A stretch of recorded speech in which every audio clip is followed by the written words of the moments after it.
Kelompok kriminal bersenjata atau KKB kembali berulah di Kampung Mamba, Distrik Sugapa, Kabupaten Intan Jaya, Papua.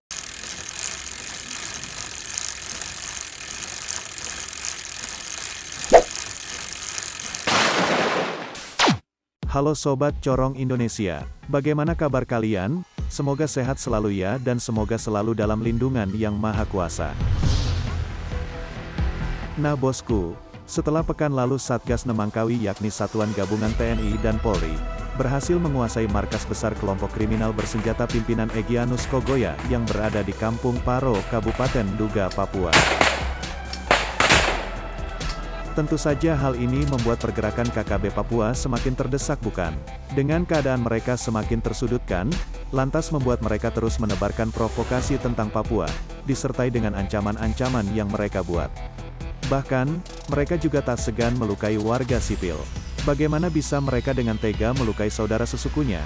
Belum lagi para anggota TNI Polri yang harus gugur akibat kontak tembak dengan KKSB. Mungkin kalian bakal bertanya-tanya, mengapa bisa personel TNI yang sudah terlatih dengan baik bisa gugur di tangan para pemberontak itu? Nah bos, tentu alasan paling logisnya yaitu karena medan berbukit yang masih kurang dikuasai tentara Indonesia. Bukan bermaksud gimana-gimana ya bos, tapi jika kita bandingkan dengan KKB yang merupakan orang asli pegunungan, sudah pasti mereka paham betul seluk-beluk kondisi alamnya, sehingga mereka pun pandai dalam mengatur strategi untuk menyerangnya. Tentu hal ini sangat membuat tentara kita kewalahan bukan? Nah kira-kira begitu sob gambarannya mengapa TNI sering kali gugur di tangan KKB. Sobat sekalian, belajar dari kejadian-kejadian sebelumnya, salah satu faktor yang sudah Mimin jelaskan tadi, tentang keadaan alam yang mendominasi di Papua yang membuat para personel TNI kewalahan. Nah sepertinya TNI kita sangat perlu dibantu dengan alutsista yang mutakhir bukan? Seperti di video kali ini, Mimin akan membahas beberapa alutsista TNI, yang menurut Mimin paling ampuh untuk menumpas abis KKSB Papua. Oke, simak sampai habis ya sob.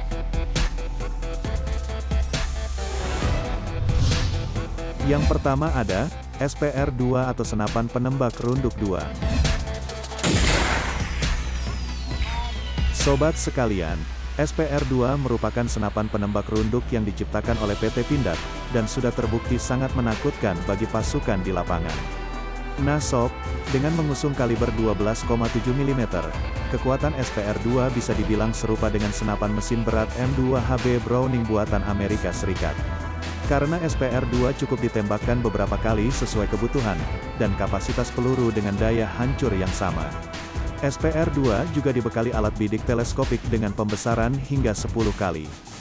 Jadi, saat ditembakkan, senjata yang dioperasikan dengan sistem bolt action ini mampu melesatkan peluru dengan kecepatan 900 meter per detik.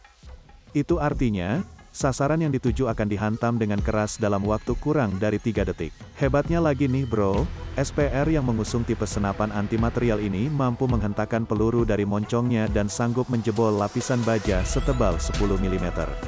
Wah pelurunya saja bisa menjebol lapisan baja, lalu gimana nih kalau terkena tubuh manusia? Komen di bawah bos. Oke, nominasi yang kedua nih, IMB 314 Super Tucano. Sobat sekalian, pesawat Super Tucano memang dikenal cepat dan lincah bermanuver. Dengan kemampuan sebagai pesawat penyerang darat yang gesit, pastinya pesawat ini tidak perlu diragukan lagi.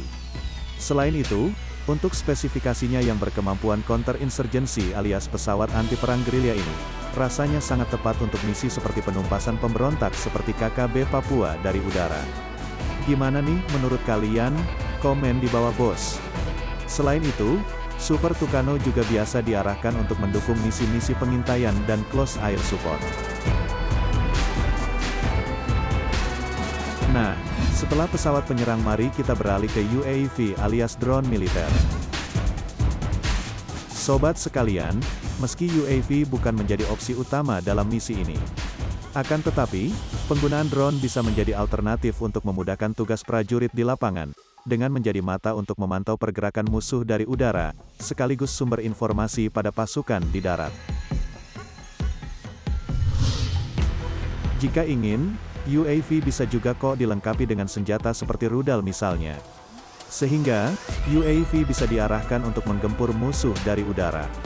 Semakin gahar bukan sob jika alutsista ini digunakan untuk menumpas KKB. Nah sobat sekalian, selain 3 alutsista yang Mimin sebutkan tadi, tentu saja TNI masih memiliki segudang peralatan militer lainnya yang mungkin tidak tereksposkan. Dan tentu saja beragam peralatan militer itu bisa digunakan sesuai dengan kebutuhannya. Sobat sekalian, dengan banyaknya alutsista TNI yang menakutkan, lantas mengapa tidak digunakan saja untuk menumpas abis KKSB sampai ke akar-akarnya? Pasti pertanyaan itu pernah terlintas di pikiran kalian kan bos? Nah sayangnya, pada kenyataannya menumpas abis KKSB Papua tak semudah yang ada di pikiran kita bos. Karena apa? Karena pada saat ini, OPM sedang berlindung di bawah hak asasi manusia, dan itu juga bukan rahasia lagi ya bos. Ya tahu sendiri bagaimana lah ya. Selain itu, belum lagi ancaman embargo jika kita menggunakan peralatan militer dari negara lain. Haduh, angel wes angel bos. Ya pada intinya kita doakan saja ya, semoga masalah KKSB bisa segera diatasi sehingga warga Papua bisa hidup dengan aman dan damai, ya kan sob? Nah bagaimana menurut kalian nih? Komen di bawah ya, dan jangan lupa untuk like, subscribe dan share ke teman-teman kalian. Terima kasih, wassalam.